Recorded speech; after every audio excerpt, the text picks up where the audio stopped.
मुख्यमंत्री चोर जो आया हुआ है गुजरात से, वो बेचना चाह रहा है। सरकारी संपत्तियों को कौड़ियों के दाम में बेचने का काम ये प्रबंधन कर रहा है। उपभोक्ता के लिए बिजली दर महंगी हो जाएगी। यही तो आखिर क्यों हो रहा है बिजली का निजीकरण? आखिर क्यों है उपभोक्ता परेशान और बिजली कर्मचारी हैरान? नमस्कार, मैं हूं आपके साथ उत्कर्ष सिंह और आप देखना शुरू कर चुके हैं हिंद न्यूज। उत्तर प्रदेश की बिजली कंपनियां 1,10,000 करोड़ रुपए के घाटे में चल रही हैं। यह घाटा 2000 में महज 77 करोड़ रुपए का था। बिजली व्यवस्था सुधारने की कोशिशें और घाटा कम करने के जतन होते रहे, लेकिन घाटा कम नहीं हुआ बल्कि बढ़ता ही रहा। इस दरमियान बिजली वितरण को निजी हाथों में सौंपने की भी तमाम कोशिशें होती रहती हैं। कुछ प्रयास सफल हुए और कई विरोध के बाद थमे भी। हालांकि कोशिशें नहीं रुकी। एक बार फिर पूर्वांचल और दक्षिणांचल वितरण निगम को पब्लिक प्राइवेट पार्टनरशिप यानी पीपीपी मॉडल पर ले जाने की योजना है। इसका विरोध हो रहा है। दिसंबर के पहले सप्ताह से जुबानी विरोध जमीन पर भी दिखने लगा और आज अप्रैल में भी यह खत्म होने का नाम नहीं ले रहा है। ऐसे में अहम सवाल है कि आखिर क्या बात है कि कुछ साल के अंतराल पर हर बार यही कोशिशें फिर से शुरू हो जाती हैं। इस बार पावर कॉर्पोरेशन ने पीपीपी मॉडल अपनाने के लिए बिजली कंपनियों पर घाटे का हवाला दिया है। पावर कॉर्पोरेशन के मुताबिक सरकार से बार बार मदद लेनी पड़ रही है, जो कि साल दर साल बढ़ती जा रही है। बावजूद इसके घाटा कम होने के बजाय बढ़ता जा रहा है। ऐसे में बेहतर होगा कि निजी कंपनियों के साथ साझेदारी करके लोगों तक बिजली पहुंचाई जाए। जब निजीकरण पर सवाल उठते हैं तो ऊर्जा मंत्री ए.के. शर्मा कहते हैं कि बिजली कर्मियों के रहमो करम से ही बिजली की चोरी हो रही है। जेई और एई सब कुछ जानते हुए भी 60 गांठ के कारण चुप रहते हैं। यानी मंत्री जी का यह कहना है कि बिजली विभाग में भारी भ्रष्टाचार है।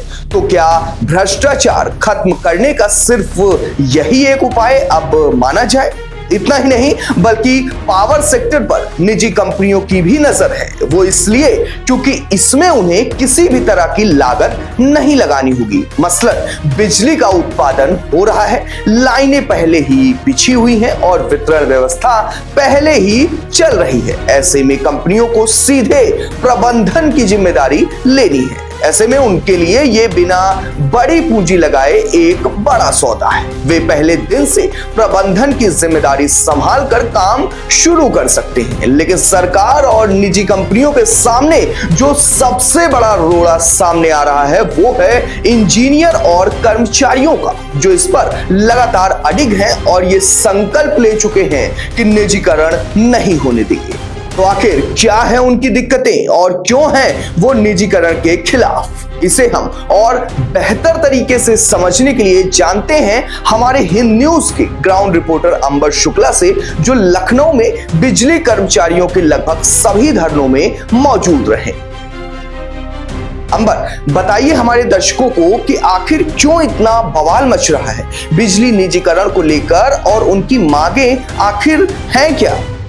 जी हाँ उत्कर्ष जी, अगर मैं बात करूं इनके प्रदर्शन की तो पिछले 6 महीने से मैं ये प्रदर्शन कवर कर रहा हूं और मैंने देखा कि इनका प्रदर्शन 9 अप्रैल को एकदम जन सैलाब में आ गया, जब कम से कम बिजली कर्मचारी की संख्या 1 लाख में तब्दील हो गई। इन्होंने जो है फील्ड हॉस्टल नाम की एक जगह से, इन्होंने दैनिक जागरण के पास ही में है, वहां से इन्होंने अपनी पदयात्रा शुरू की और फिर जो है ये लोग दैनिक जागरण की ओर बढ़ गए। दैनिक जागरण के बाद वो शक्ति भवन जब पहुंचते हैं तो वहां पूरी तरीके से वो जन आक्रोश में बदलते हैं। वहां नारेबाजी होने लगती है।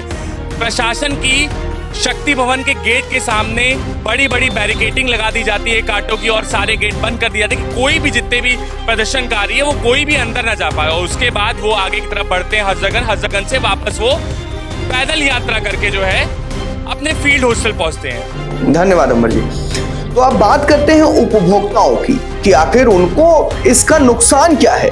अब तक हुई निजीकरण की तमाम कोशिशें और उसके अंजाम तक पहुंचने की जितनी भी घटनाएं हुई हैं, इसमें उपभोक्ताओं की सीधे तौर पर मुखालफत कम ही देखने को मिली है। हालांकि राज्य विद्युत उपभोक्ता परिषद उनकी तरफ से जरूर आवाज उठाता है। उड़ीसा, मुंबई और अन्य जगहों पर जहां निजी हाथों में सप्लाई की व्यवस्था है, वहां की स्थितियां उपभोक्ताओं के हितों में कम ही दिखती हैं। दरअसल निजीकरण के कारण बिजली महंगी हो सकती है और इसका सीधा बोझ उपभोक्ताओं को ही होगा। ऐसे में ना ही कर्मचारी खुश है, ना ही उपभोक्ता।